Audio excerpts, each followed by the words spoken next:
I'm going to just disappear for about 5 seconds or 10 Okay. seconds.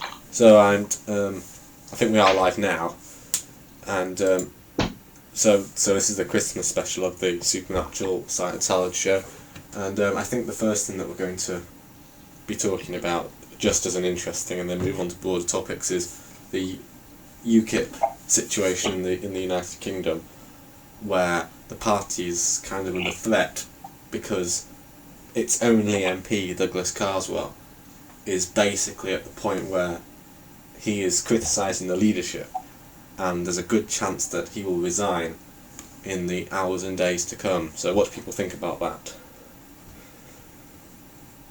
Well, it's kind of like when the GOP in the last few months has been trying to muscle out Rand and Ron Paul from the GOP. So I kind of think it was the same standards or the same equivalent.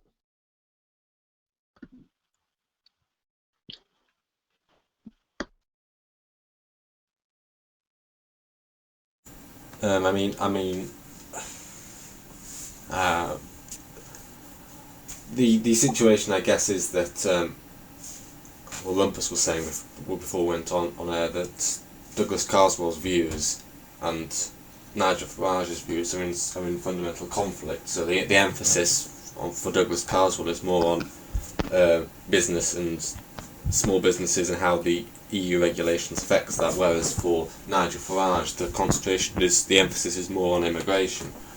I think Nigel Farage obviously objects to anything that comes from the EU, including the bureaucratic and effects on small business and everything. But you don't see that emphasis in the way that Nigel. When you see Nigel Farage talk, that's very much a secondary thing. It's mostly about the borders. I think that's because he thinks that's what will sell. Will be the immigration issue. And that's why it's so important. That is his key issue. He regards that as his biggest weapon in the armory of appealing to people of all sides of the political spectrum, whereas that's exactly what Carswell doesn't want him to do, and that's where the conflict is. Can you correct me if I'm wrong, but doesn't UKIP have one MP in Scotland? No. Okay. Just one MP total. It has an MEP in Scotland. Yeah. It has quite a lot of MEPs actually. In fact, I think UKIP actually has a majority in the European Parliament, but it only has one UK MP. Yeah, I think it's got more MEPs in Europe. I mean, it won even 4 years ago. It actually won the European elections. Came first then, and even it increased its win. The last time, which was a year ago, it won convincingly. And the year before, it won 4 years before that. It then also won. I have a question. If UKIP is all about private enterprise, could the party in itself be a corporate entity, like a copyrighted party? Oh God, there's a question. Well, they're business. Political parties are businesses, and they can borrow money and I know.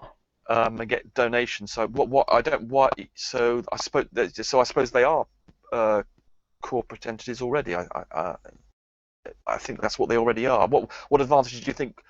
What advantage are you thinking of it would have if it were something different to what it is at the moment? No, I was just asking because there are certain parties in Europe that have their own like copyright corporatist interests, like a corporation. Right. Yeah, I was just wondering, like, is that because UKIP's so corporate based, could UKIP later become like a corporate like? Oh, I mean, when you say corporate, you mean in favour of corporates? Yes, the sort of business, you mean? No, like I mean UKIP as a party, like almost like a trade union, like kind of like the National Rifle Association. A national what? Sorry, I don't know. I keep everybody. I'm getting lots of clicks. I'm afraid. Sorry, well, it's very difficult to hear sometimes. Sorry. So what organisation? Well, in the 1920s, the National Rifle Association was a party in America, but they broke out and formed their own private corporative like lobbyist like thing for the government. Right. Right. Yes, it's not a lobbying issue. Yes, it's not a lobbying entity. It doesn't have any particular. It is a purely political thing. It doesn't have any sort of base in a sort of lobby group, except as an anti-EU thing. Yeah, I've seen the NRA in America at one point was a party before it became a. Oh right. Oh, I see. Oh, yeah. Right. The NRA's changed quite a lot. I mean, I was watching some program that described the NRA's moved in the 50s. It had one sort of position on owning guns, and then it actually started promoting gun ownership, whereas before it was sort of more into responsible gun ownership, and then has now moved into sort of overtly promoting having guns, and had a different attitude slightly different attitude towards the Second Amendment. I might be not quite got that actually right, but I thought that that had moved quite a lot. But yes, if you say it was literally a political party, that's amazing, right?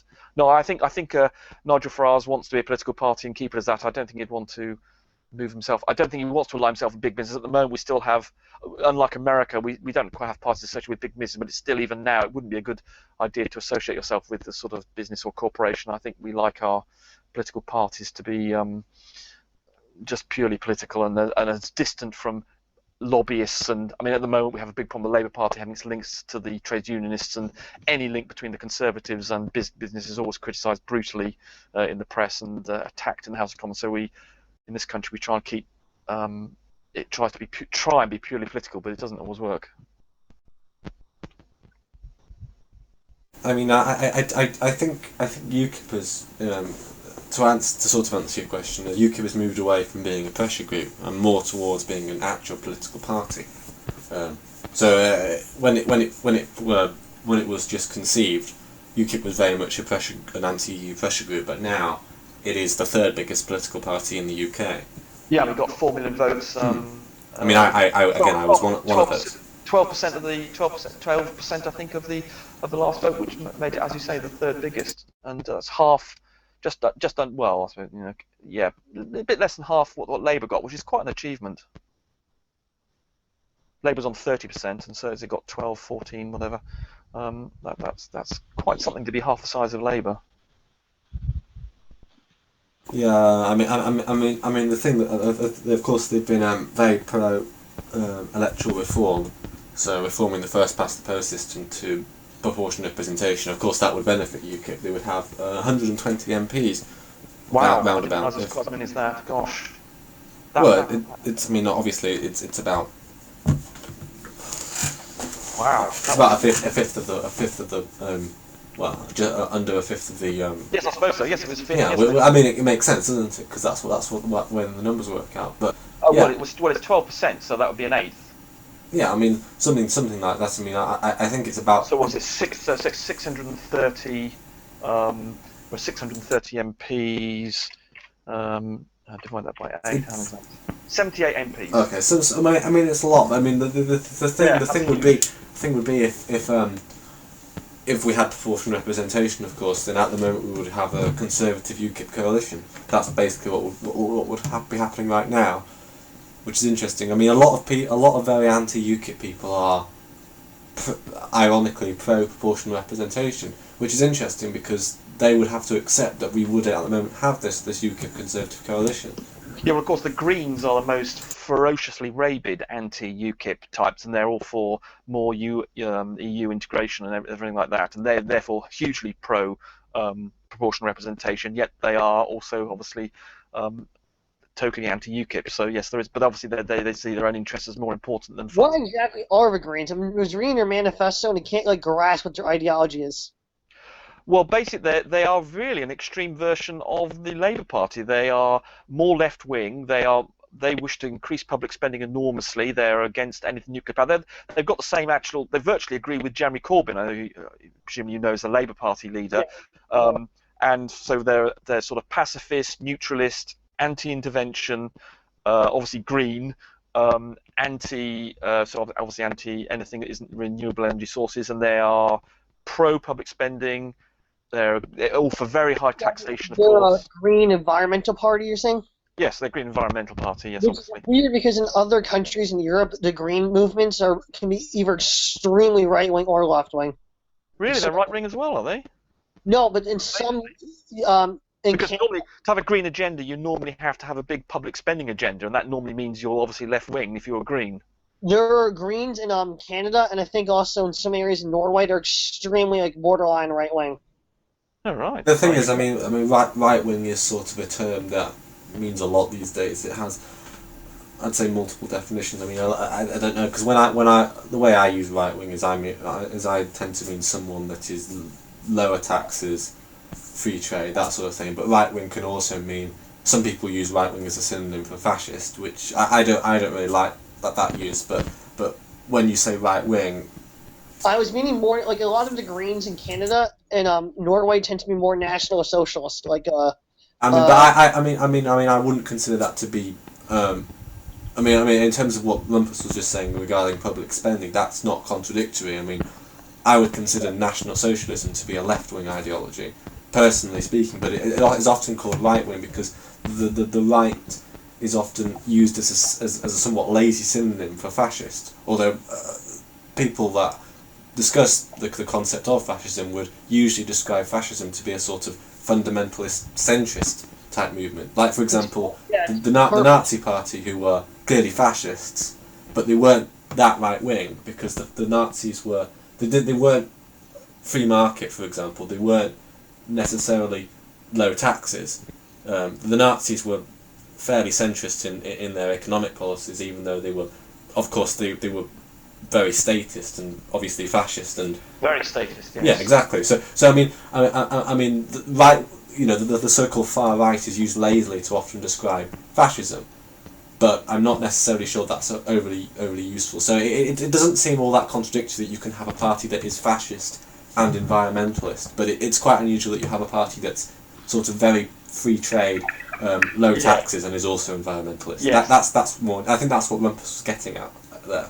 Yeah, I think that's right. Yes, I think you're right. Actually, that they, yeah, but we're definitely with the Green Party. We've got statist, interventionist, high taxation, very high taxation, objection to people succeeding in many ways, objection to high salaries, objecting to corporation, basically objecting to any sort of corporate type activity, any corporate influence, and any corporate profits, and any sort of major industrial activity, and obviously anything consumed. I know a lot of anarchists on YouTube from England and the United Kingdom, and they tend to be anti the Greens, though. I can't really get why, though. Oh, right. That's interesting. Well, anarcho-capitalists would be. I mean, the Greens are hard left, so they're sort of this collectivist type movement. I mean, it seems reasonable that the anarchists would be against that. Against any sort of government intervention. Yes, I suppose so. If anarchists are sort of extreme version of libertarianism, I suppose they would definitely be against the Greens, yes, if that's what an anarchist is. Well, I remember I was having a conversation with Bad Mouse, and he was and a bunch of people on the libertarian left are really anti-Greens, and they were saying. Right. Okay. I suppose if you're anarchist, I suppose you're against state. Therefore, yes. I suppose that's logical. Did you want to come in, Prudent? Because I noticed that you've been sitting there for a while. Not sure if you want to make a point. When it comes to European politics, I'm not the best versed, so I'll just wait around until we get to something else. Okay. I only know a little bit about the UKIP situation, so I think you guys have. Yeah, my mate about Douglas Carswell. I think that's quite incredible to. I mean, I would be interested to know what the American view is of Britain's position in Europe, and whether you see that as a good thing that we're there, sort of. A lot of people on the Democratic side or social side of America see that the Britain isolation movement is dangerous to a sense. Like it'll be like a bad combination of the elements of North Korea or Israel being completely isolated from the world and cutting off connection. Right. Okay. That's as serious as that. I see. They're not really admitting to the fact that they really want Britain to be in the EU simply to sort of fight the Americans' corner. No, they're like saying it's like isolationist and dangerous to like xenophobia and stuff like that. Like not like the racistness, but like it's isolated. Like they want to cut themselves off from like a global network of information. Oh, right. So I didn't quite understand what you're saying. So you're saying that they think that the reasons we want to remove ourselves from the EU is xenophobic based. Xenophobic and also like national pride. That's basically what the right wing and the left wing is saying in America right now. The separation movement. There is some national pride elements on it, because obviously having sort of been the global power for 250 years, I think we don't like. I mean, I'm sure the Americans wouldn't like it if you had sort of Canada and Mexico in some NAFTA organization telling you what laws were. They're actually coming to power. They're trying to make NAFTA into an actual country, like a trade, like a network, like the European Union. Like there's a bill trying to be passed to make that happen. Actually. Right. Wow. Okay. So yes, and I imagine that Americans would therefore find, given the fact that America is the dominant country, at least, or has been for the last 50 years or so, would object to having someone else telling. And we have a history, obviously, of being the dominant country in the world, and we don't really like being. Fundamentally, we don't like. It was only sort of economic tragedy of the 70s where we declined somewhat, where we had to really resort to. Fundamentally, we don't like being told what to do by the Europeans, which we regard as. I mean, in the 30s, I think there was a joke. Well, not a joke. There was the front page of the Daily Express or something said, "Missed in the Channel, the continent's cut off from us," which is quite an amusing angle to look at. That's the sort of. There is definitely still a view of that, and that's something a lot of people hold. But it's not. It's national pride rather than nationalism. I think there's never. I think we've shown over many sort of last 100 years, nationalism isn't something we. I mean, we fought against that in the Second World War. It was, other countries were being nationalist, and we've got over that stage. I think as a mature democracy that we are, and the attitudes we have, I think we've done all that 100 years ago or 200 years ago, and we now. Interjection. I don't really care if you guys leave or not because there's been only one country to ever leave before, and it's Greenland. I don't know if that's true. I mean, actually, Morocco used to be in the European Union. It was a colony of Spain at that point. Okay, maybe. Morocco used to be in the European Union. Yeah. Yeah. Was part of France, you mean? But then, but technically, of course, Greenland is part of the Kingdom of Denmark, isn't it? So yeah. If you want to be technical about this.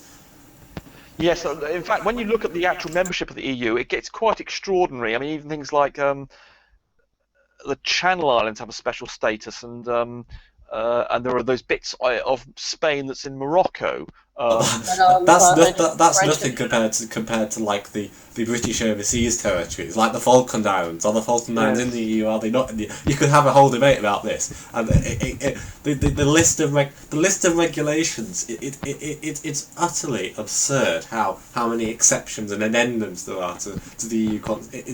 It's the most absurd thing you can imagine. The number of regulations in this organisation.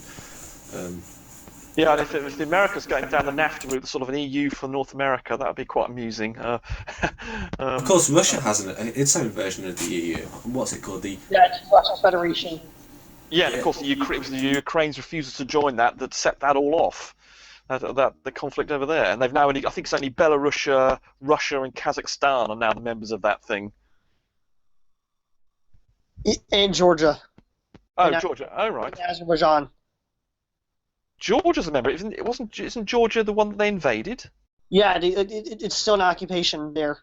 Yes, but surely Georgia wouldn't be a member of something dominated by Russia. I mean, is it Georgia's Vili or something was its president, and he was violently anti-Russian. I mean, they had a little war. I would be amazed if they joined an organisation that was... No, they were basically interrogated into it because Georgia's a lot of oil, and then Azerbaijan was too afraid to separate, so we just joined. Yes, I can imagine Azerbaijan actually being a member. Yes, that was... Oh, right. But I'm amazed. I'm amazed if Georgia's a member of that, but I don't have any facts to the contrary. But after a war, I mean, didn't actually Georgia's Vili, whatever his name is, actually speak to the American Congress after the incident or after the war? And yeah, they did. Help? It's still an ongoing proxy war, technically. Is it a proxy war? The Russians are actually in there. There's actually still combat going on. Yes, it's not a proxy war. The Russians just invaded, didn't they? That's not a proxy. That's getting in there and doing it yourself. The U.S. media labels it as a proxy, though, so... Yes, that's another one of the dead frozen conflicts, as they call it. We've now got one in eastern Ukraine, we've got one in Georgia, and there's one in Moldova, I think, as well, where there's a Russian... And don't forget the DMZ and Korea. Korea, did you say? Yeah, the DMZ. Yeah, right. Yes, I mean... Yes, I suppose I'm thinking one that Russians are actively in. I mean, Russians aren't actively involved in the. Yes, I was thinking of cold conflicts, frozen conflicts that the Russians are involved in, and they've got the Georgia, now Ukraine, and there's something to do with Moldova where the Russians are actively battling away, or not so actively battling away. And I think might be another one. And of course, they got Chechnya. Of course, as another. Where the massacres they inflicted on the Chechens are quite incredible. But then the Chechens do seem to behave appallingly. So, there's naughty Ruskies. yeah, still amused by this interest that the Americans are still thinking of the NAFTA actually coming up with some European Union version of their own, given the fact that the European Union now seems to be falling apart now that we've discovered that you cannot have you cannot have economic union, at least monetary union, without political union. And now the Germans suddenly discovering that actually, although they could sell their goods for very easily in these southern parts of the EU, and the EU and those countries could then buy those goods, and now finally the EU's realised that having a common currency actually just highlights the differences in productivity of the different areas and destroys all the unproductive areas which can't defend themselves with currency changes. And I imagine the same thing would happen in America with Mexico, whereas if you're going down the sort of common currency side of things. Yeah, the theory is that Mexico wants to join to NAFTA coalition. It would just basically Guatemalan Mexican laborers will flood into factory work, and Americans will flood into Canada. Yeah, so you're going to have exactly the same problem that, which obviously we're getting Greece, Spain, Italy, and other countries in the EU are suffering horribly as a result of this monetary union. And I 15 years ago, I thought this was an insane policy. You can't just shove countries together with different productivities and different taxation, and then if you just allow free trade to just move freely without any restrictions, then invariably the big boys in Germany, the big companies there, are going to sell all their goods, and they only buy, and they have, without the currency being able to change to sort of defend yourself, you're going to get these situations where the big boys are going to dominate and destroy the economies of the less productive areas. It's just ridiculous. I made an argument to someone on Twitter, that the EU is comparable to Yugoslavia. I guess Yugoslavia is more of a cultural thing than an economic thing, but in a sense there's some similarities in that they're both trying to be these artificial conglomerate superstates, and of course Yugoslavia collapsed. It violently collapsed. Of course, I'm not saying that's going to happen with the EU, but it's well, the Greece. Don't forget, the Greeks had all those posters of Angela Merkel looking like Hitler. I mean, that's getting. And if now, I don't know if you've heard recently, there's been an EU. The Commission has just passed some sort of. I'm not whether it's a law or something, but they've now, as of in the last week, they've now created this border force that now apparently that covers the Schengen agreement, Schengen countries in the EU, which is most of them. That they can now send in this newly created military force to the borders where they believe that the borders are not being monitored properly, and they can do it with overriding the national government. So Greece. Seriously, when did this happen? I didn't hear about. Week, yes. Last week. Seriously. Yesterday, it happened yesterday. Holy crap! Seriously. Yeah, 2,500 people. They're going to 2,500 military force that's be under some sort of European army or military force that has the right, or will have. I'm not quite sure exactly how far it's gone, but it looks as if I don't think there's any way of stopping it now. They will be taking up positions in Greece. But who is this? Who is this European force? What is it? Okay. I know. I read the bill. Actually, I can explain it. It's a coalition force of basically every European country drafting soldiers to make their own EU-based army for whatever weird reason. Yes, I think even we might be co-opted into it. Actually, seriously, I'm not sure about that. I'm just going to go and check that. But there's certainly the Schengen. Yeah, the Schengen board bill basically says the free border trade. Because there's been so many attacks on borders in Europe lately, they're militarizing all the borders, checkpoints with like their own EU army force. Yes, I don't think this military force doesn't exist yet, but it doesn't exist yet. But it's going to be created. But I think it's coming. I don't think it can be stopped now. It's quite extraordinary, and the Greeks, who were ravaged by the Germans in the Second World War, could easily find themselves with German troops taking over their border. I mean, they're going to go bonkers, particularly given with the economic problems they had recently and describing Angela Merkel as a Hitler character. This could easily turn into, as it Quantum saying, it's not going to get violent. It could easily get violent. See, I mean, the sort of Yugoslavia comparison was a more abstract comparison. I mean, it was a comparison. I thought it was useful, but I thought it was abstract. I didn't think it was actually literally this useful as the Yugoslav, because of course that's basically what happened in Yugoslavia, didn't it? Yes, I mean it was a federal thing, and then they had the regions which swapped sort of the rights. I mean the only reason it's stuck together was because Tito formed it, and he was I can't remember, he was a Croat or Serbian. Um, uh, Tito was a Yugoslavian yeah, Muslim but, background. yeah, but was he Croatian or was he Croatian or Serbian? He was a mixture of the two. Oh right, okay, and but it was his character that kept it together, and they also had a rotating presidency between the Montenegro, Croatia, Slovenia, and that sort of kept it together. But eventually, obviously, when he went, then the problem started, and then with the basically, and it was all brought on, of course, by the collapse of communism in general, and then that for Poland and all these sort of Gorbachev type reforms. That then the stresses were and the cultural stresses, and of course they'd have different languages, of course, which didn't help, and then that was enough to set things on. And of course, Milosevic wanted a greater Serbia. He wasn't a sort of compromising, tolerant character, and once he got control, being so pro-Serbian, he obviously aggravated like crazy the Croatians and Slovenians and just about everybody else, and that was enough to stoke the problem to the point where it did become violent. I actually warned Tito was not a mix of Croatian and Serbian. He was a mix of Croatian and Slovenian. Yeah, that's right. I thought he was Croatian. Yeah. I'm just going to look at. I know a little bit about this. My mom's actually Croatian, so I might explain maybe why I'm a little colder towards Serbians. Again, I was having an argument with someone about Yugoslavia, and again, I didn't realise that the comparison was so literal, but it basically made the point that the problem with Yugoslavia, there's no such thing as a Yugoslavian identity, and this is not an identity in the sense of a nationalistic identity, but it is an identity in the sense of a national identity, and there's a subtle difference between the two. So you don't have to necessarily be nationalistic to have the concept of national identity. I mean, the Kurds have a national identity, and they don't even exist in a nation. But the UK has a national identity. England and Scotland, of course, have national identities, even though they're actually inside the UK. France has a national identity, just like Croatia and Serbia have a national identity. But there's no such thing as a European identity, and there's no such thing as a Yugoslavian identity. And I think there's a valid comparison to make there.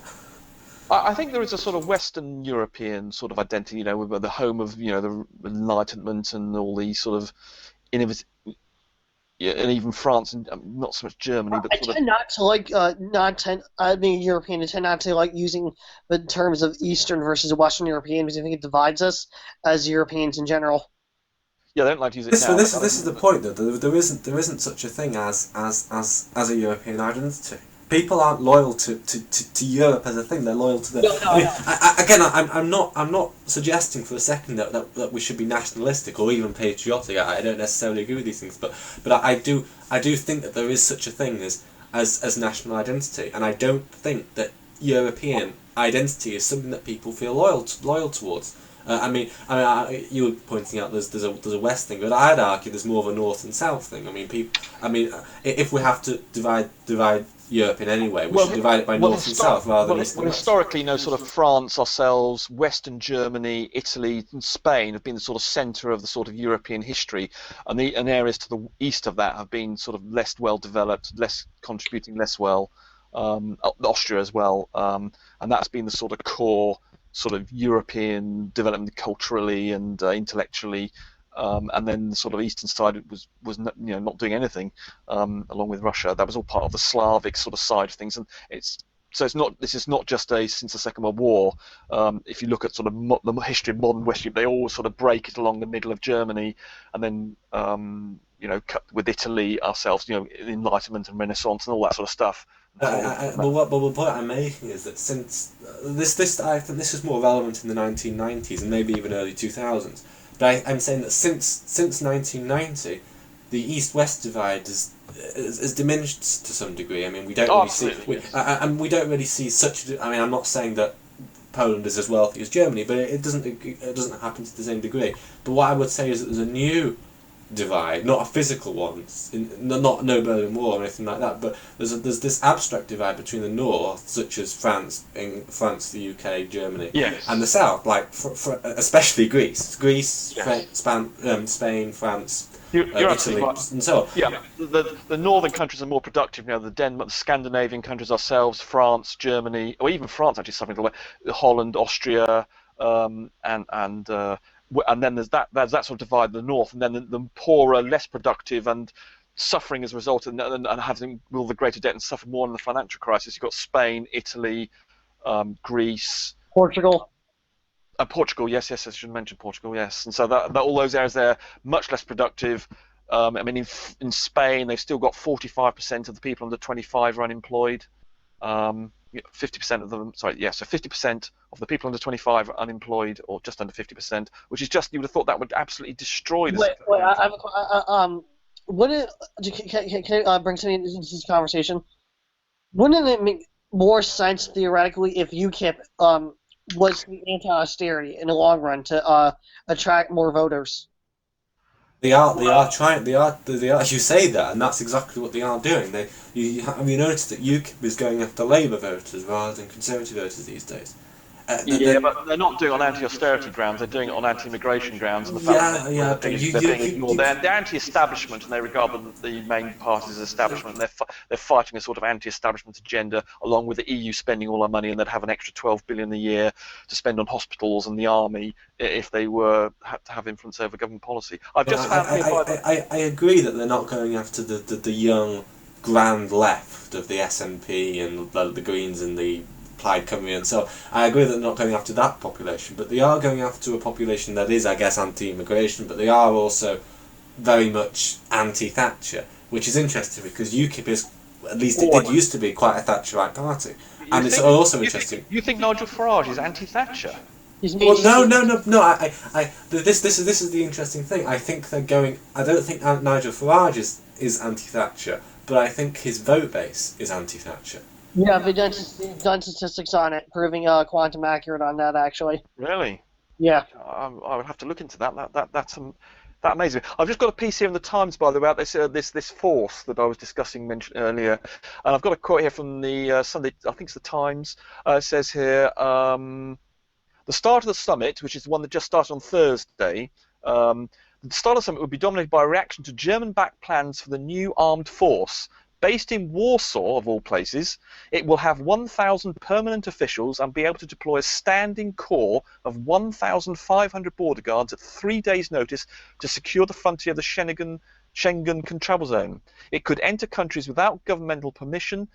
Quote, in urgent situations, the agency must be able to step in to ensure action is taken on the ground, even where ... that member state considers there is no need for additional intervention, the proposal said. It would also organise forced returns of failed asylum seekers, and it could end up with Germans policing Greece and the Balkans, which of course the Greeks, because the Germans killed 10%, I think, of Greeks. We don't realise it, but in Greece, the Germans killed more percentage of the population than anywhere else in Europe, I think, except obviously the Russian side of things. So the Greeks really do not like the Germans as a matter of course, and so for them to have this German plan it's just extraordinary. Wait, it kind of reminds me of the Chancellor Palpatine. In order to guarantee the safety and security of the public, we will form the first galactic empire. I don't understand how people can't see the connotations of this, and how they don't find this sort of thing really, really chilling. They can. I mean, obviously the Times there is saying, this they're already highlighting the potential conflict there, and I don't think. I would say it's only just happened, but I think there are people who are taking your position and are highlighting it. Quantum, is it okay to just change the subject? I think it's important we touch upon. Go ahead. I've been thinking about it a lot lately. Is there corruption within the climate change science studies within Western Europe, being EU, and America, basically making deals with corporations to fudge numbers? And I'm saying climate change is real, but there's going to be major corruption within the science of it. I don't think there's any corruption. I talk about this a lot, and again before we went on, now I was talking about a little bit about my audience and the reason that despite the fact I only have 400 subscribers, 800 people did originally subscribe to me. I tend to piss a lot of people off, And one of the things that I spend a lot of time doing is talking about climate change. And what is quite interesting is, despite being a free marketeer, I do accept that climate change is real and that man has caused it. And there may be some element of I mean, there's always some element of corruption even in academia, and I see it in other things such as in big pharma. And again, I'm not one of these people that's bloody, I'm not one of these alternative medicine hacks either. But you know, this sort of thing does happen. But despite the fact that you do get corruption in big pharma, that doesn't mean you start eating bloody homeopathy. There may well be some element of corruption there's still even if this exists, it's mostly only used as fuel to a fire. So the sort of people that deny the existence of man-made climate change, and it's an undeniable fact that humans are causing the planet to warm up, and I think people need to accept that, really.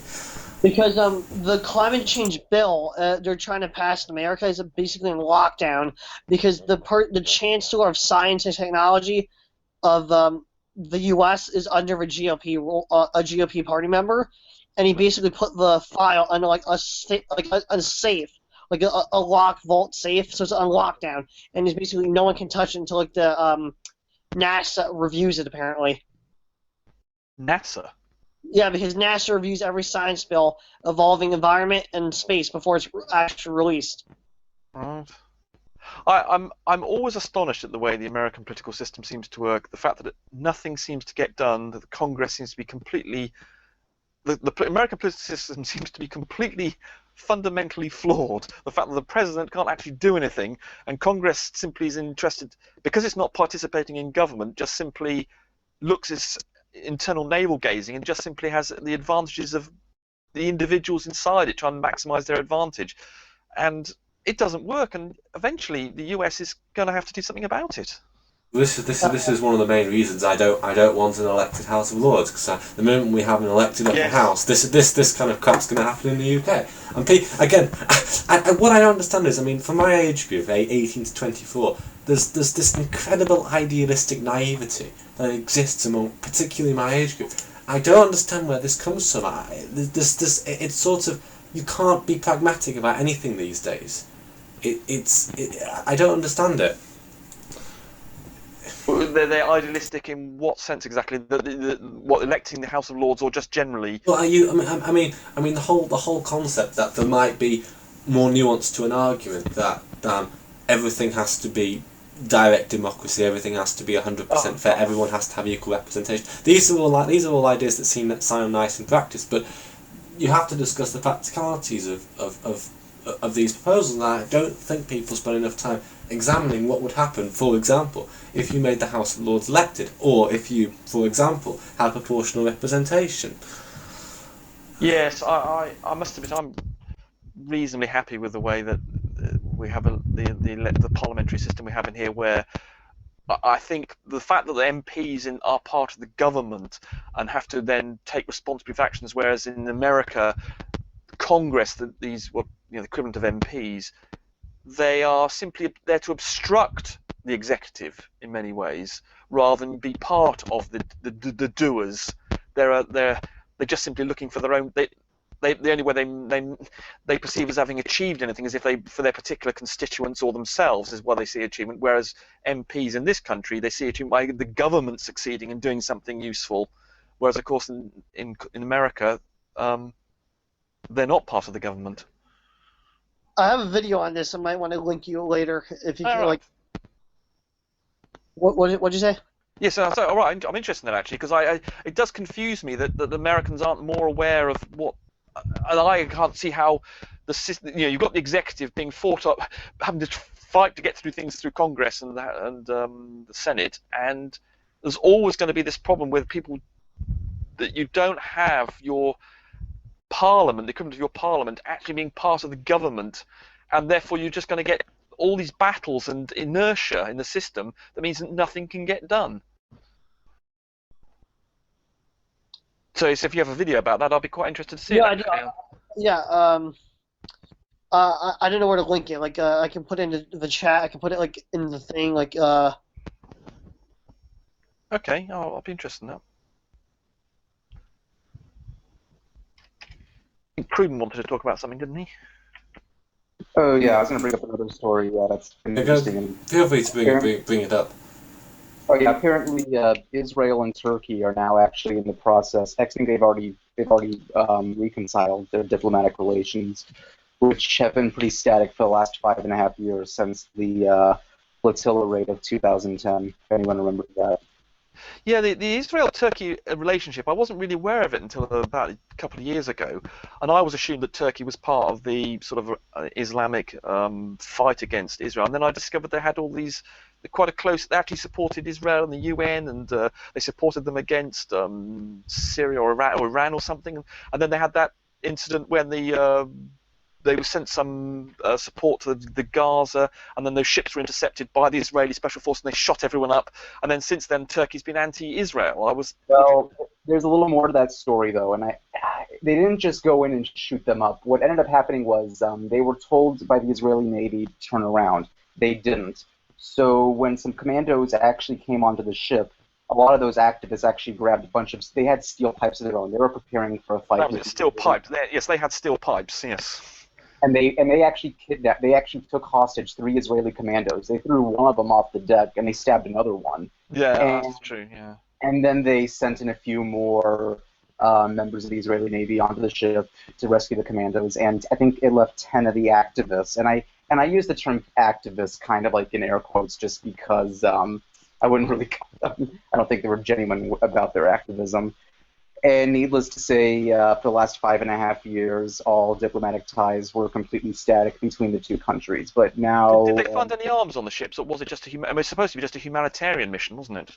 yeah, well, it was. Some people thought it was a humanitarian mission, but Were there any arms on board the ships? I'm not entirely Because I think sure. there were, that I remember. I don't think there were. There were just Right, so it was humanitarian then. yeah, but if a few people who bring on steel pipes, especially the ones who are in charge of the ship, But it was come a in. humanitarian mission that was That's foiled. It was well, I think there were some I think there because it wasn't just those 10 people who were on the ship. There were hundreds. I think there were a few hundred people on that ship. The majority of them thought it was a humanitarian mission, but sad to say, there was one faction who came in pretty much for the sole purpose of trying to start a fight with the Israeli Navy. And from what I have heard, several of the members of that humanitarian mission actually did try to aid the Israeli commandos when they realized something was going wrong with the mission. Right. What we do know is that here's where The Israelis in 2007 stormed the Istanbul Ankara. No, it was the Ankara Israeli embassy. The Israeli forces stormed their own embassy for some weird reason in Ankara. oh wow. Here's the 'cause I'm sorry, I'm reading something on the New York Times right now. There was something. Sorry, can you say that again, Angry? The Israelis. There was an assault on an Israeli embassy in Ankara. No, in 2007, Israel did a co-op mission for intelligence into the Turkish border. The Israelis stormed their own border in Ankara to get information that didn't want to get transferred through email. Bloody hell. Yes, now that I can imagine that would annoy the Turks quite a lot. Pretty much. There's even videos of on the internet they release film footage of the raid happening in action. So was that before or after the humanitarian mission to Gaza that was cut up? That was before. That was in the mid 2007. Right. And the Gaza flotilla incident was in 2010. Here's what we do know. The compromise that each country made. Israel apparently is going to give $20 million in compensation to the family members of those who were killed, and in turn, Turkey is going to drop any criminal charge that it's filed against Israel, and they also agreed to prevent the leader of Hamas from coming into Turkey because Israel has accused Turkey of allowing the leader of Hamas to use part of their country as a base to plan attacks on Israeli civilians. Right. Well, Turkey's got a pretty disreputable role in the ISIS situation, of course, with the buying oil and allowing them to go across the border without being detained or prevented. I mean, the Turks, and of course they were, about 10 years ago, they were before Erdogan, they were a reasonably secular state, or was it just before the chap before Erdogan? And then there's been a gradual process of Islamification, which is a great pity because Turkey was a secular state until 15 years or so ago. How do you think this is something I'm not really hearing so much in the media. How do you think this is going to affect Israel's relations with the Kurds? I mean, Kurds are Turkey's enemy, essentially. And now, what I wasn't aware. What is Israel's relationship with the Kurds? You said earlier, I think, that they were friendly yeah, with them, but I haven't heard anything about that actually. Well, I know, but I can answer this one. The Kurds are extremely secular-based, almost to the point of being Marxist-Leninist.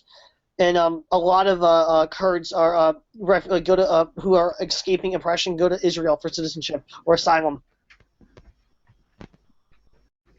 Yeah, I understood that the relationship between the Kurds and Turkey Israel was very good. We're talking about Israel. We're talking about Turkey. I was asking about Israel and the Kurds because I think Prudent or Angry was asking how it's going to affect relationships between Israel and the Kurds, and I wasn't quite aware what the existing relationship was. So obviously, Prudent thinks that's now going to be affected if Israel is talking to the Turks and being friendly with them and having an agreement. That's obviously the Kurds aren't going to be happy about that, and presumably they might if they did have a nice relationship with Israel, they might think about that again.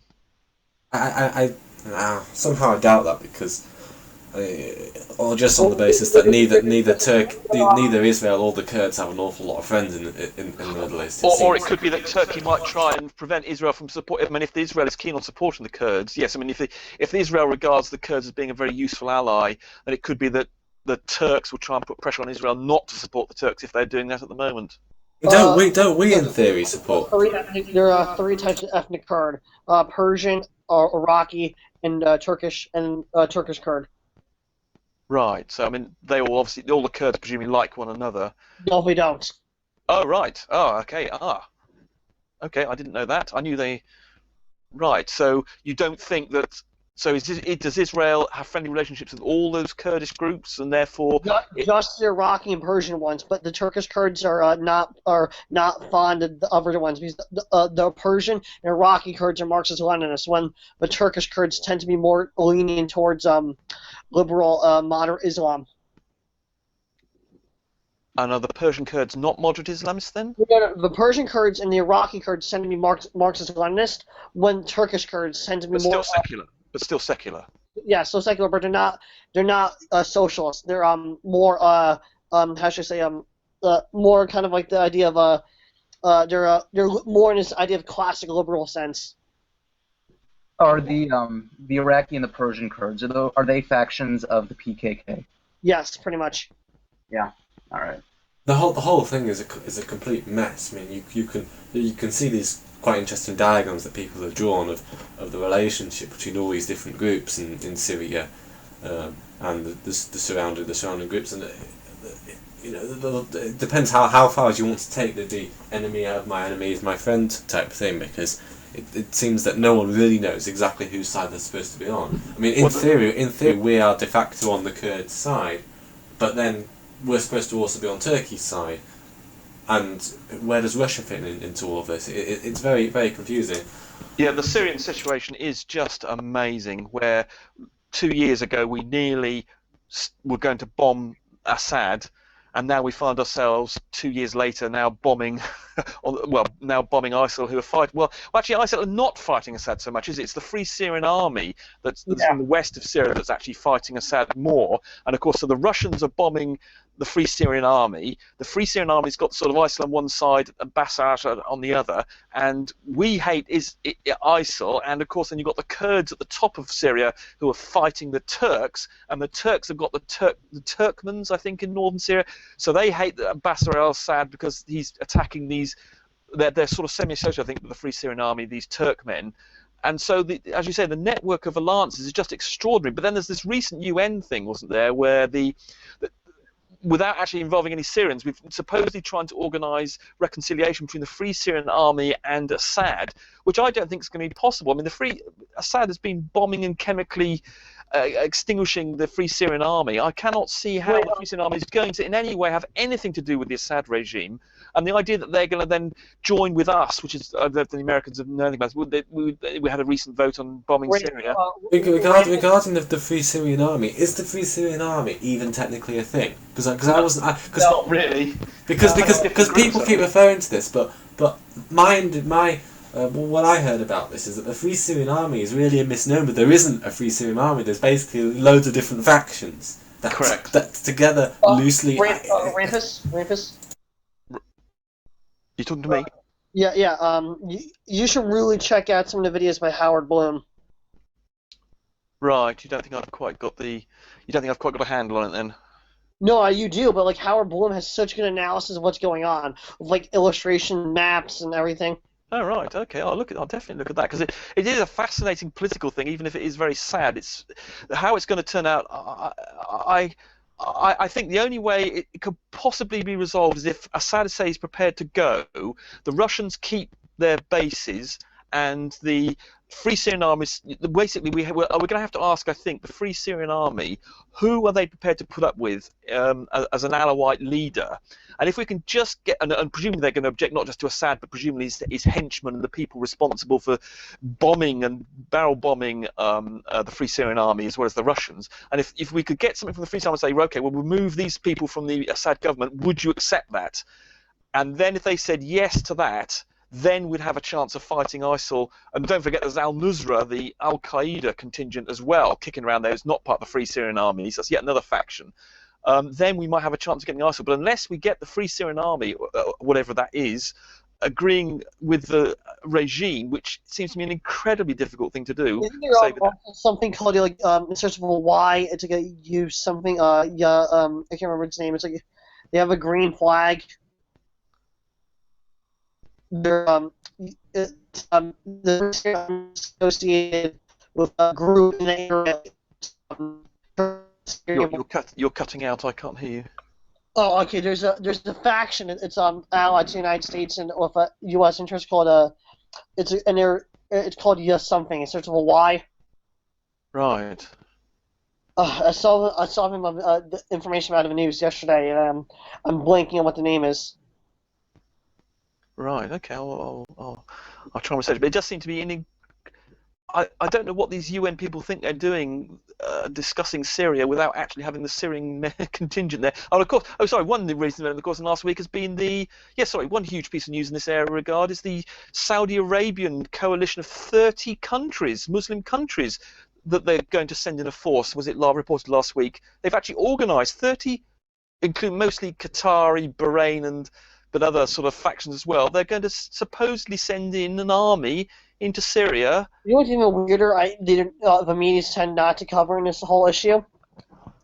I'm sorry, I couldn't hear you again. Oh, in most Muslim theocracies, men, when they get married, have to sign a piece of form saying to the local imam, if all-out war breaks out in Islam, I have to be recruited for my faction of what imam wants me to do. So, like, right. If all-out war broke out in the Middle East, every Muslim have to, like, under the certain theocracies, have to, like, flood into that country. Hence all the foreign fighters. Yeah, exactly, yeah. Right. I see. But yeah, so this Saudi development, I think, is very significant because obviously being Sunni, it's going to be anti the Bashar Alawite semi-Shia Shiite contingent. There's going to be Armageddon there, and particularly with the Russians in there bombing everything that moves. But you know, the Russians actually want to. I know this is something that's often said in a rather cartoonish way and said as a form of dark satire. But you know, the Russians actually do want to nuke Syria, literally. There's actually a Russian. Putin has actually said he wants to bomb. Yeah, basically. And well, I imagine he also would like to nuke Turkey after they shot down the aeroplane. Well, yeah, but that's never going to happen, though. I mean, Putin may be a horrible dictator, but he isn't. He's not a complete moron. Yeah, it's not going to hit a NATO country. Yeah. But I mean that's really going to make the situation better, isn't it? Of course. Quantum, I think they're gonna get going. Something has come up that like it's just like personal stuff. So I'm gonna like drop it, Levy. Goodbye, everyone. No. Right, bye. I'm not sure if how long we want to continue going for, but yeah, I can't imagine the prospect of nuclear weapons in Syria is really going to improve anything. Yeah, and with it's an incredible situation in Syria with Turkey, Russia, the regime, the Free Syrian Army, Al Qaeda, ISIL, and now a Saudi army, plus whatever we're thinking of doing. It is unbelievably ridiculous. The last time there's ever been something like this was probably the Lebanese Civil War. Right, yeah, that's right. That was a multi-factional thing, wasn't it? With the Druze and the Palestinians, the Christians, yes. Yeah, everybody wanted a piece of something there. Yeah, that was amazing. Yeah, that was another. But they were, yeah, I suppose they were fighting as hard as they could with one another, weren't they? Actually, I think if you go to Lebanon, I think I had a girlfriend who was saying there that all the old buildings more than about 10 years old were all bullet-ridden everywhere. In Beirut. So yeah, but we've got with Russia being involved, and obviously, we've got it was this slightly more serious than here with NATO, Russia, Turkey being a NATO country, and now Russia taking actually an active role in the fighting. It's got an extra dimension to it as well that makes it extra worrying. And of course for Europe, the migration that it's causing issues is making it extra bad. I knew someone who actually. I think about 5 years ago, described 3 fault lines on the planet, and so that these fault lines are going to be where the wars where unrest is going to occur, and he described the fault lines as being the border between Iraq and Syria as number 1. Then the second one was between Russia and Ukraine. And those are both paid off. And the third one is he's been right about those 2, and I really don't want him to be right about the third one. The third one was between China and Japan. Yeah, well, have you seen what China's doing in the South China Sea? It's just terrifying. They've claimed all these islands, all bound up to the boundary of Malaysia and Borneo, miles and miles and miles away. I mean, hundreds of miles away from their coast. They've claimed these islands, and they've started to build on them. And was it just a couple of days ago, an American bomber happened to go within 2 miles of this island they just randomly turned up and started building an airfield on, and the Americans just flew within 2 miles of it, and they've claimed it's a diplomatic incident and a violation of their territory. They are determined to steal these islands hundreds and hundreds of miles away from where they are, and they're only a few tens of miles away from Borneo and Vietnam and Malaysia. And as well as that, of course, they're trying to gobble up the islands between themselves and Japan. Is it Senkaku or something? Which they, as well as obviously missiles over Taiwan periodically. Yes, and Taiwan is also in this mixture of. There was a diagram. Oh, I wish I could present it actually. Of the various territorial claims, and there's Taiwan, Japan, Malaysia, Vietnam, and Borneo, all fighting over these islands of the various conflicts, depending on how. Because it's about 1,000 miles, I think, of various sets of islands that are being disputed. With China just simply claiming whole swathe of them. They've had the weakest claims of all of these people, but they're going to make a fuss about it. So yes, I think you're absolutely right. I think that area is actually the most dangerous, as you say, and the most worrying. And I think actually the one that's going to be something terrible is going to happen there before long. Well, I really hope he was wrong, but I mean, of course, he said this 5 years ago. But he talked about these 3 fault lines, and I was just amazed that he was right about these 2, and the third one not yet come to pass. But of course, it's not just the situation with these islands. I mean, there's of course the shit that's going down in Korea. I mean, Korea is another big problem that we've got to think about. How is this going to be resolved? Well, I don't think there's much movement on there. I mean, I think it's just these sort of pangs of nationalism that through some sort of political cause, but I don't think North Korea is going to invade South Korea or No, vice I versa. I don't mean that, but I'm talking about the fact that North Korea is a buffer state, and that if these dominoes fall, and the repercussions, the ripples Sorry, it's a somehow buffer get. state between what and what? We say What is it? What is it a buffer state between?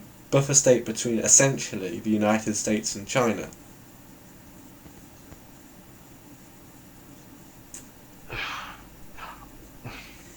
Yeah, I'm not.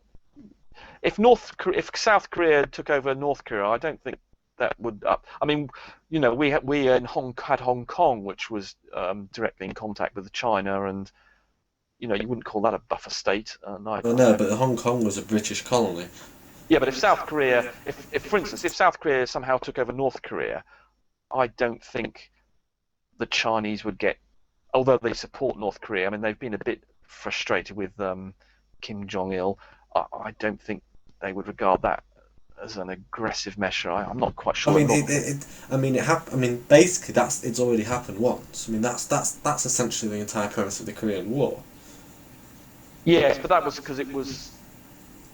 Yeah, well, yes, because I mean that the Korean War started with the North invading the South, and then the Americans moving in, and then the Chinese actually only got involved when North Korea was almost beaten completely. I mean, it was the Russians who were initially supporting the North Koreans in You their see, antics. this is the point, though, isn't it? It just goes to show that China does not want to border with South Korea, and I'm not saying that the North-South Korea thing is going to be the cause of any problems, but I'm just saying that if there are problems in the Far East, the ripples may go towards that sort of area, and I don't think it's going to help. I think there could be a domino effect. I mean, I don't know if the stuff going on in the southeast of Europe, anyone could have predicted what that would have led to, of course, with the First World War. So I missed the start of that sentence. So I'm just kind of worried that there's going to be some sort of domino effect. Right. I mean, the First World War. I mean, that was obviously that there was always going to be a straw that broke the camel's back because Germany was intent on challenging Britain, with its navy and they were trying to gain an overseas empire for themselves, and they had an aggressive policy, and they were looking to attack, and it was Germany goading Austria to be severe with the Serbians. I mean, this is a kind of analogy I'm trying to draw here, because I think the bigger picture is let's say I don't want to be preemptive, but let's say the bigger picture is something going on between China and Japan. And I'm not saying that these two countries would necessarily want to engage with each other directly, but would they want to potentially fight a proxy war with each other? And South Korea, North Korea might be something where that could happen.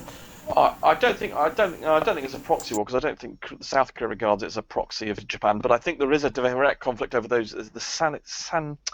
something beginning with S islands that must be quite a long way from Japan actually, but they do have some ancient claim to them.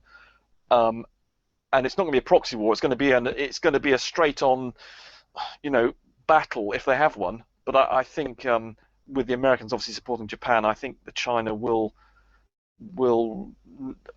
they obviously have an aggressive colonial outgoing at the moment with their obviously the economic development recently. They are turning that into a sort of foreign policy of aggression. But I think, yeah, I mean, I think it's going to be if they, yeah, I mean, they are going to. I think there is going to be a potential conflict there, but I don't think the Korean area is the problem. I think it's those islands that are disputed. I mean, there's nothing really in dispute though there is one island I think between North and South Korea. I think North Korea claims a small island. Do you remember they torpedoed a South Korean boat about 3 years ago? I think it was 4 years ago. Where they actually sank a South Korean military ship that was actually in its own war around this little island, and they shelled the island as well. So there is a little dispute there, but whereas these islands are clearly China is on the move, and that means it's a dynamic situation. That's always much more dangerous than the static situation of Korea. I tend to think that the situation of North Korea can't last forever. something's going to have to happen eventually, and I don't see any way that this is going to be resolved peacefully. Well, it's almost all rhetoric, except for the sinking of that No, South Korean ship. I understand that, but I'm not necessarily talking about the militaristic attitudes of North Korea. I'm talking about even the economic. I mean, am I even granting too much by suggesting that North Korea has an economy? Yeah, I mean, they could be. I mean, they're starving. I mean, obviously, if they get desperate and they have, I mean, was it? I think it was some hundreds of thousands of people have actually starved to death in North Korea. I think so. Obviously, that could inspire some sort of Let's political. say there's an uprising in North Korea. Yes. And would there be a situation where South Korea potentially gets involved? And Yeah, I mean at this point where you have I mean, let's say there's a revolution in North Korea that causes South Korea to get involved, which could definitely be the case. Then we have a South Korea versus North Korea type thing, and Yeah, I mean, the worst case scenario I think would be some sort of civil war in North Korea, and then the North Korean government thought the South Koreans were going to come in, and because they'd be paranoid about that, because obviously, presumably, if the revolutionary movement or would no doubt be favouring more freedoms, and that would obviously be supported by South Korea. So yes, so as an act of desperation, the North Korean establishment could lash out or create an incident with South Korea. So that would be a possible scenario, but I think it would have to be initiated, as you say, by some sort of internal falling apart in North Korea, and then some sort of desperate act. I think that's inevitable. I think that is going to happen soon because again, Yes, you're right. I don't think it can sustain it. Yes, I think ultimately that regime must fall. It can't carry on indefinitely. It's the last utterly totalitarian regime in the world. Even the Chinese is relatively free in comparison. Yeah, I mean, Given the fact that it's hard, it's not hard, linear, family oriented, feudal. What's the word? Descendants occupying power. Obviously, that format is always going to fail ultimately. A family. This is the thing though. If North Korea lashes out against South Korea and raises Seoul to the ground, then the US is going to get involved. And like I say, I don't think China is going to be all that happy about US troops landing in South Korea to fight a war in the north, or even if it's not necessarily a war, in the traditional sense, but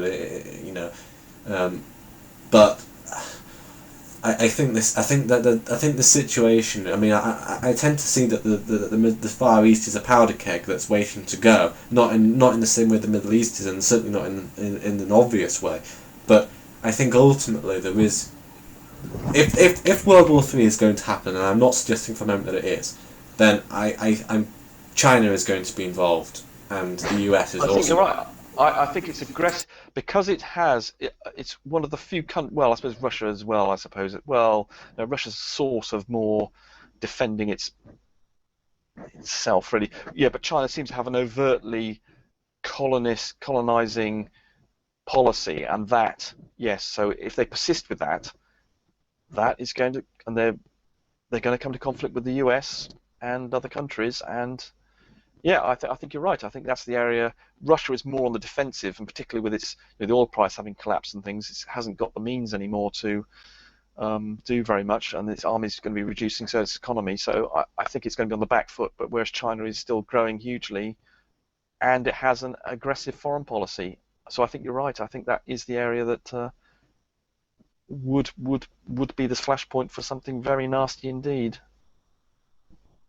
I mean, I don't want to be alive to see anything like that happening. I mean, part of the problem is education as well. I mean, in both Chinese and Japanese culture, I mean, especially Chinese, but also in Japan as well, they tend to censor a lot of the history between the two countries. I know. I mean, obviously we all know about China, but Japan does it to a lesser degree. Maybe not censor, but the history they teach is somewhat selective. Yeah, I agree. I mean, they still don't accept they committed atrocities in China or elsewhere, and every time they sort of imply they haven't, the Chinese government goes absolutely nuts, saying that they want them to apologize. I mean, there's just something within the last few months where Japan wanted to do or said something about their history. Oh, that was right. I think it was some. That's right. Just recently, in the last few months, the Japanese premier, I don't know what his name is, went to visit a shrine, I think, to soldiers or something, and the Chinese were absolutely nuts about this because they regarded it as some sort of endorsement of Japan's Second World War policy. And in fact, the current leader of Japan is actually building the army and actually is himself a bit of has quite a sort of semi-aggressive foreign policy as well. So with the China and Japan, I think there is definitely a possibility of something very nasty happening there, as well as China having something to do, some unpleasant interaction with the US as well. Given I think you're right. That is the one really worrying area. When you've got an aggressive, powerful force like China and another force like the US and Japan that will resist it at all costs, that is the formula. That is the First World War formula. 2 blocks, and then you have that flashpoint. I mean, there's this domino effect with people taking each side. I mean, I think a lot of people assume if there is going to be a third world war, it'll be something to do with the Middle East. But again, I think that's highly unlikely. I don't think there's this degree of I think for a world war you have to have this effect where countries where these countries ally themselves, like you were saying, into these discrete blocks. You have the Allies and the Axis, and I don't think with the Middle East that's ever going to happen. I mean, okay, the Middle East entities are just simply not powerful enough. I mean, that's definitely a good point. I mean, and not just in terms of military power, and also in terms of economic power. I think that can't be underestimated in terms of how important it is. Yeah, I mean, the population around there's not. I mean, I think Iran is it's 90 million or something people. Syria's only 12 or 15, 20 or something. Israel's only 8. I mean, these are. Saudi Arabia's only got a few million. Was it 10? I can't remember. I'm not even sure it's 10 million. Egypt's got a lot. I think Egypt's 50 million or something. And all these are, as you say, are economically vulnerable. I mean, Egypt, for instance, and Israel are both subsidized by the US. God knows why they're doing that. And so they're minions. If they all had a big fight. If they all had a huge, vast battle, I'm not really sure we'd notice it here, except for the immigrants. If they all had one, they all got together and just shot one up completely. Whereas if there was a battle between China and the US and Japan, we would know all about that. And that's another reason you ought to believe in the EU, because I mean, I'm kind of a bit worried about all our ability to govern ourselves being.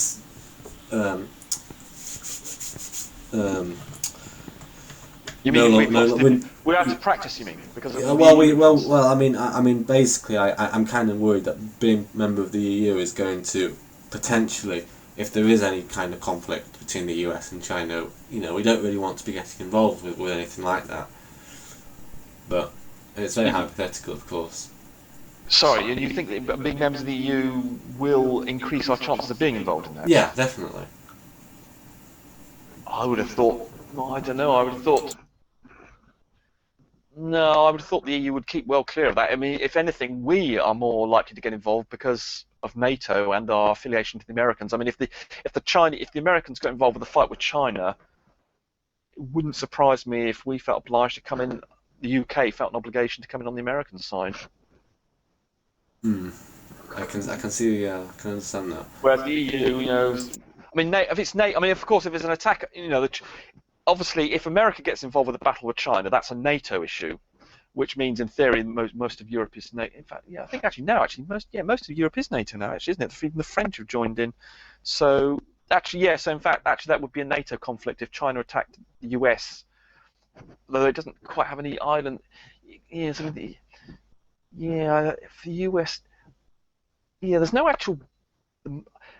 I suppose the only US territory in the Pacific is it the Marshall Islands is the nearest bit or something. Is that they gave up the Philippines? So Is there any US territory sort of anywhere near China now? No, but I mean, if the US was to get involved in a Yeah, conflict. I'm trying to work out whether, because the NATO Clause 5, I think, it states that if any country is attacked, then it's an attack on all countries of NATO. Whereas if US sort of had a battle with China over these islands and supported Japan, I'm just trying to work out whether that necessarily involves all the members of NATO, and therefore it would be a NATO war. This is quite a dangerous thing, really, isn't it? Where you have this organisation and one member's attacked, and I mean, I can understand why you do it. It probably acts as a sort of deterrent, and I can completely understand that. But it seems quite dangerous that you would Well, get this is why they wouldn't give Ukraine NATO membership, because they knew that there was a possibility the Russians would attack them, and they didn't want to give them that option, that Clause 5, where an attack on one member is an attack on all. Whereas Estonia, in fact, I think NATO has a policy of not making members where there are any territorial disputes to avoid the potential that some small member might be the cause of bringing the whole of NATO into battle. I mean, there was an argument made by some that the assurances that the UK and France gave to Poland just before the Second World War meant that Poland felt much more secure in its disputes with Germany, and therefore behaved in a much more belligerent way, knowing that we were obliged to come and back them up. And you could have a similar situation, if you make a small member like Estonia, for instance, if it could then behave in a more belligerent manner and therefore be more provocative if it knew that it had all the backing of the rest of NATO. And that's the reason why NATO is very reluctant to give a sort of full membership to countries if they're engaged in any sort of territorial disputes, to avoid that. I think Georgia also, yes, that's the reason why I think Georgia wasn't allowed membership as well, to avoid, because they knew there was a Russian dispute with Russia, and they didn't want them to now enable Georgia to invoke that Clause 5, which of course they would have done whenever it was 5 years ago. The other side of the coin is that of course, when these countries are part of NATO, it does decrease that risk of being invaded in the first place. Yes, but what you've got to make sure is that you don't include a country that is engaged in sort of semi-conflict or something, or liable, just from NATO doesn't want to go to war unnecessarily, and if they put themselves in conflict, engage with a country that can. Yes, I mean, obviously, if Ukraine had, you could well imagine that if Ukraine had been a member of NATO, that the Russians wouldn't have done what they did. But you're playing with fire here. You might be 90% sure, but that other 10%. So that's why NATO is just very reluctant to give membership to countries which you think are in some sort of dispute.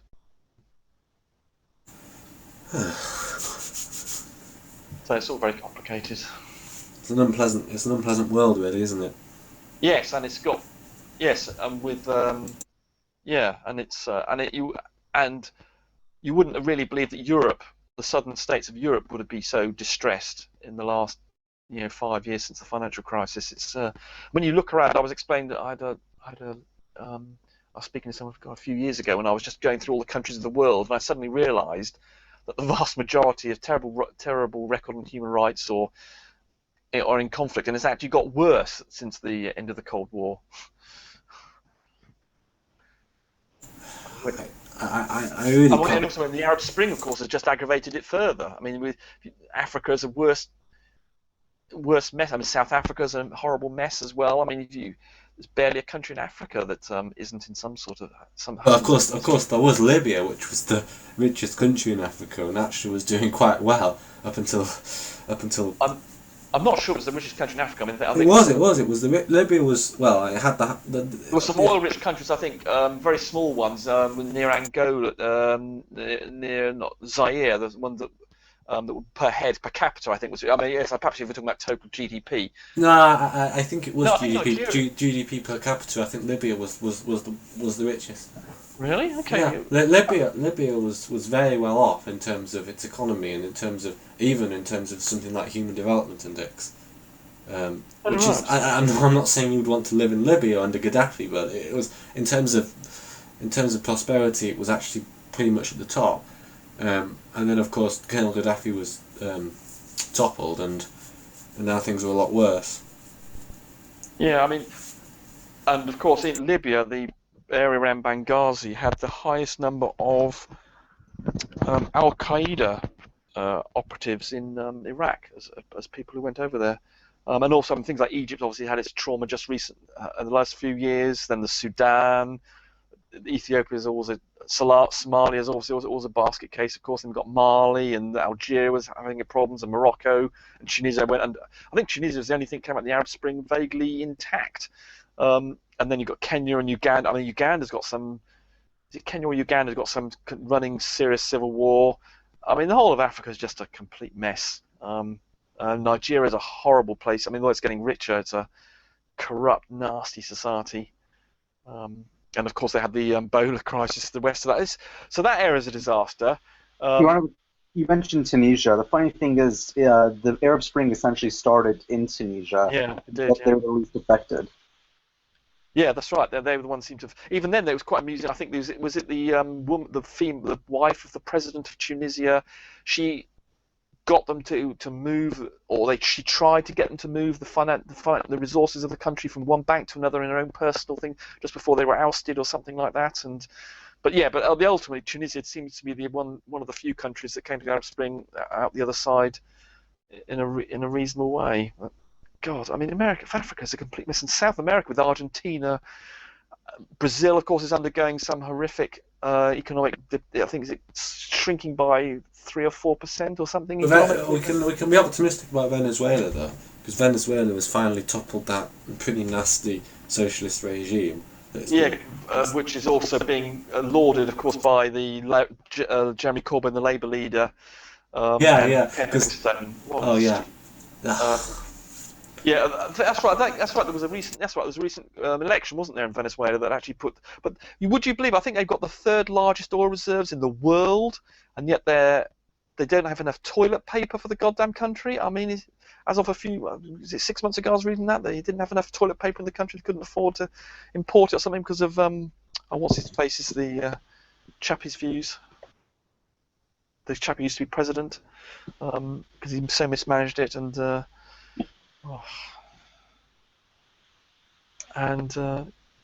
They have nationalised food industry, of course, in Venezuela. Have they? Oh God. Oh, yeah. I mean, the supermarkets are only open one day. Is it 1 day or is it 2 days? I think it's 2 days a week. You can only buy food 2 days a week in Venezuela, and the reason, the rationale behind that is that otherwise people will stockpile food. Again, this is the whole thing about the food. The food, it's nationalised, so you want to distribute the food equally. So you can only buy it twice a week to stop people from hoarding and stockpiling, and going into black marketing and sort of. But isn't that going to increase stockpiling? I mean, if that's you can't go to the shops. I mean, the one time that people don't stockpile is when the shops are overflowing. I'm not saying it's logical, but I mean, Venezuela is almost my go-to example when talking about the merits and vices of socialism versus capitalism. And I always think Venezuela is an example of why socialism is an inferior. Yes, no, I think that's a very good. No, I think you're absolutely right there. Venezuela has been shown it employed all the things that Jeremy Corbyn and the leftist sort of Podemos movement in Spain and the Greek lot that they lumped in with Venezuela to employing the same sorts of policies, and it just shows it just doesn't work. You just cannot operate a country that way. Aren't socialists in many of the Western European countries, aren't they pretty much due to get defeated in their upcoming elections? I hear the Swedish socialists are really in for beating their next election. Sweden is I don't really know much about the Swedish political system, but I can moan about Sweden. I mean, the failure of Sweden to over the last few years. I mean, particularly in terms of the uncontrolled migration to Sweden, it's been a complete disaster.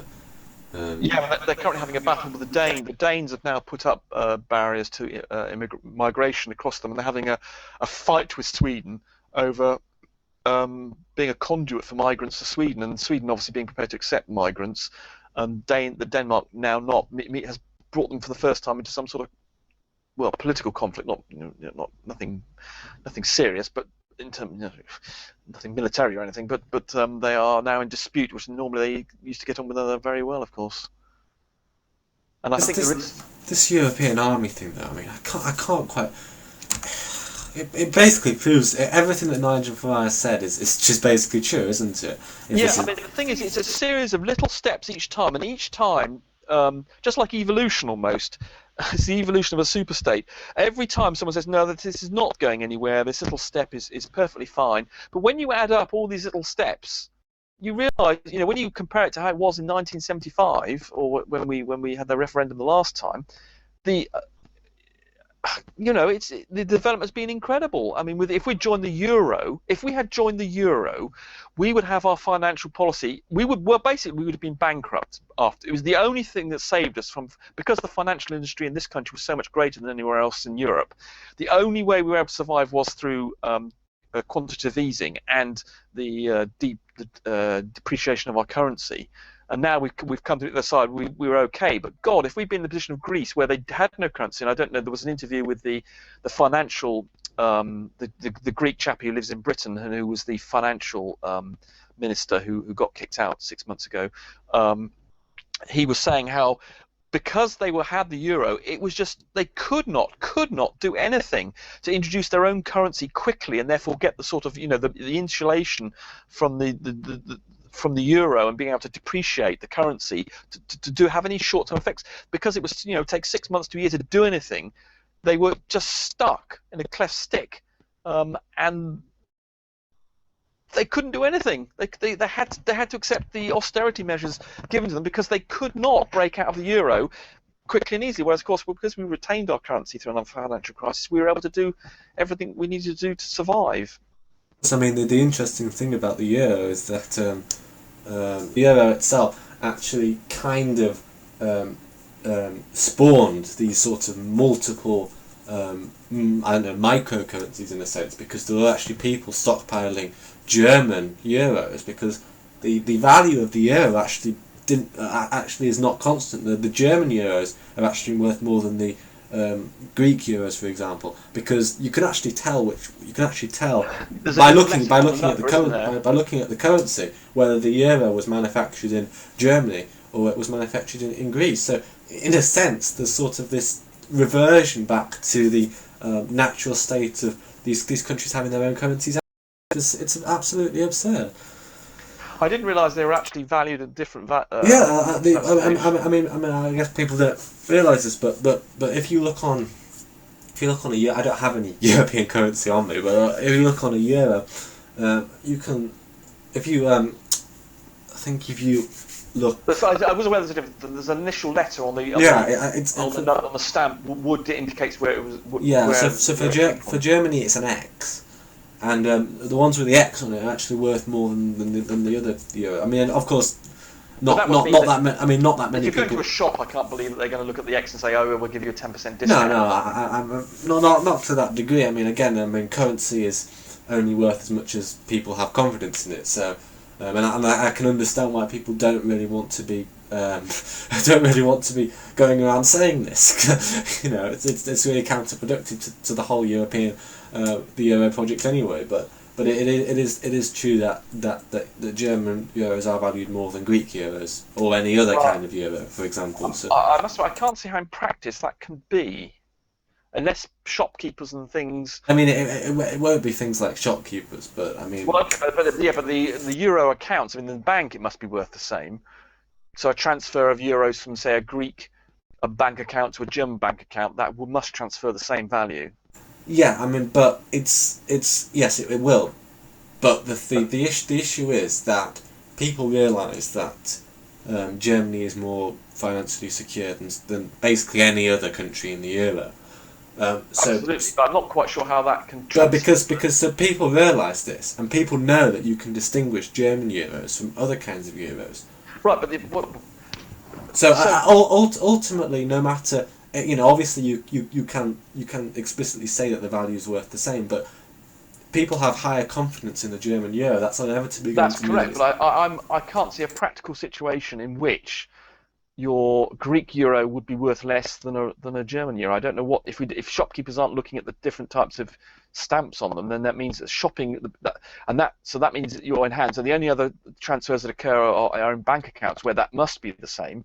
I can't see a situation unless you've got a friend next door who likes to collect. You want to offer him a German, your Greek euro, and he's not interested, and he wants a German one.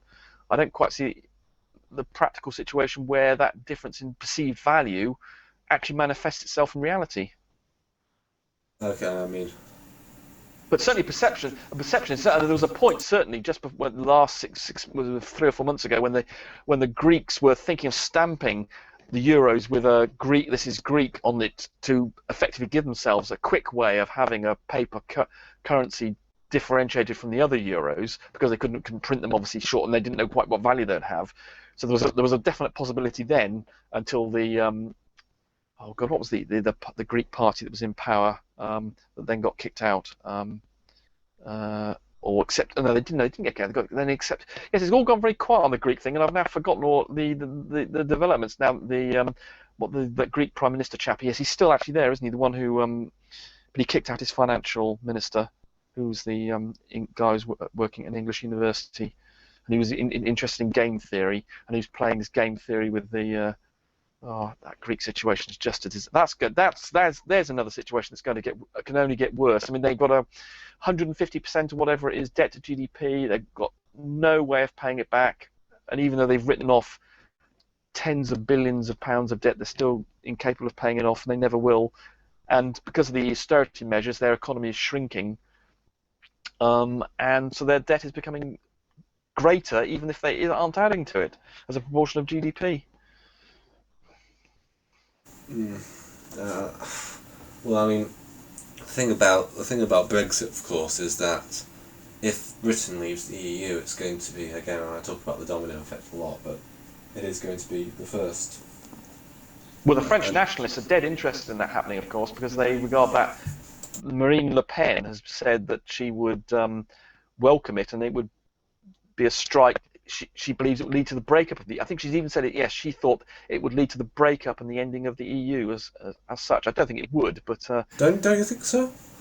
I mean, I'm sure. Well, it didn't. Well, it started off without us. I mean, obviously, it sets I mean, you could argue that it sets a trend which might carry on, but no, the Germans and the French and the Austrians and the Italians and the Spaniards are still dead keen on it. They're going to stick with it. But have you heard about the latest thing going down in Portugal, where some government was collapsed by the EU? No, I didn't know. I haven't been keeping up with Portugal, with Portuguese developments. Something pretty.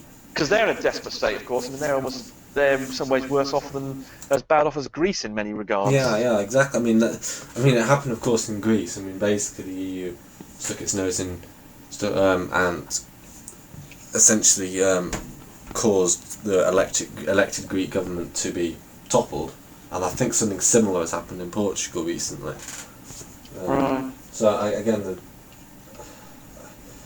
think were the UK to leave, other countries will realise that it is possible to leave, and I think that could trigger a chain reaction. It could do, but I think there's a call there. The Eurozone, I think there's enough people who are committed to it that it will continue in existence one way or another. But yes, but certainly if the Marine Le Pen comes to power in France and the French go as well, then is Marine Le Pen actually going to? I mean, I don't really keep up with French politics, but I realised she got 20% of the vote, I think. We say there was some regional elections in northern France, and she got 20%. She wanted more. I think she only won one region, but she got something like 25% of the vote or something. Okay. And she's hoping that's going to be a launching pad for her presidential campaign, which I think is, I don't know. I think it might even be next year. Is it 25%? No, that's not going to be enough for her to. I mean, in any sort of presidential election, you need more than 25% to win. Yeah, that's right. I mean, she's obviously hoping to expand it, but she's got. I think she's second.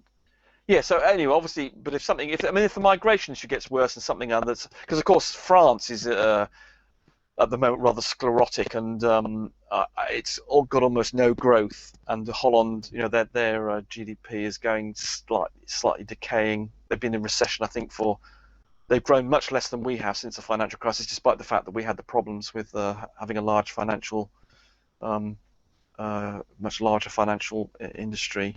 They particularly, I mean, that phase a few years ago when Hollande was thinking of introducing a 75% income tax rate and things, and that the French actor, whatever his silly name is, decided he was going to become a Russian citizen. That was highly amusing. And that, but so France is performing very badly, and certainly if there was some issue with that, and Marine Le Pen got in and that left the EU, that could end the EU, because then Germany, because the Germans are quite worried actually about being perceived as being sort of dominant, and Angela Merkel does try to reduce the perception that Germany is dominating, even though it is. Hasn't been all that successful. Of course, the European army thing isn't going to make things any better. No, and it is a German proposal, yes. As I Is said, this European army actually going to happen then? well, that's what they said. Yeah, I mean, I've still got it here. Everything here. I mean, it's got to be the result of the summit, but I mean, they're just talking about it as though it's going to happen. I mean, oh, hold on. Here we are. The plan was condemned as incompatible with democracy by countries in Eastern and Southern Europe. For it to be, quote, for it to be a structure independent from nation states is astounding. An undemocratic structure reporting to no one knows who, end quote, we're told Westgowski, Poland foreign minister, said. So hold on, it's based in Warsaw and the Poles are against it. That's a bit odd. But they're talking about it as though it's a done deal. I mean, it's not there yet, but this report suggests that it's... I mean, it really does look as though it's going to happen. But I can't see how it's... We're not going to be involved in this, are we? No, I must admit, I wasn't... I think it is a Schengen thing. But I did hear something about... Oh, yeah. Yeah, I can't see how we would. Oh, here we go. Mr. Cameron has pledged to support the new force. My God! What? Right, here we go. Mr. Cameron has pledged to support the new force, even though Britain is not a member of the EU's 26-country Schengen zone. Downing Street is rallying around allies before tomorrow night, when the Prime Minister will urge other European leaders to give a collective political mandate to help migration flows within the EU. It could be that he's just trying to gain currency with Angela Merkel because he needs her support. When did this happen? This happened? This article is the 16th of December. This one I'm reading it. It's the Times. So that was the 16th. So that was 4 days. So ago. I mean, Thursday, yeah. I mean, this puts the whole Douglas Carswell thing in a bit of perspective, doesn't it? Because this is really, really important stuff. And then Douglas Carswell is going on about UKIP elections. I can understand why people say this is really bad timing to be doing this sort of thing. When this is going down. I'm looking at the Times website, which I can't give a link to because you have to pay to access the Times. But I might perhaps try and put a link to the. When you put the video up, perhaps I'll put a link to an article in the Telegraph or something that people can read, because I think it's in there as well, but I can't find it because I think I might be off in a minute. I mean, we should probably close up now anyway. Yeah. Prodent seems to have gone to sleep anyway, doesn't he? Well, I think we'll close up. So again, we'll do one. Well, next one will be in 2 weeks' time. Make sure anyone that's watching still to follow the Quantum Overlord version of me on Google Plus with the version with this avatar, and you'll be able to get invited to this podcast in 2 weeks' time, and that's when we'll do it. So I'm going to go off air now, and thanks to everyone that's watched, and thanks to everyone that's participated. It's been interesting. More about current affairs and what's going on in the rest of the world, but that's fine. It's been interesting. Bye.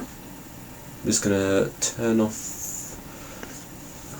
Do you use XSplit? It's not easy to always do this. I haven't used. Yes, I've only used it briefly. Yeah, it's good, but I've actually forgotten how to do it. This is it's in general settings, isn't it? Well, actually, no. I can just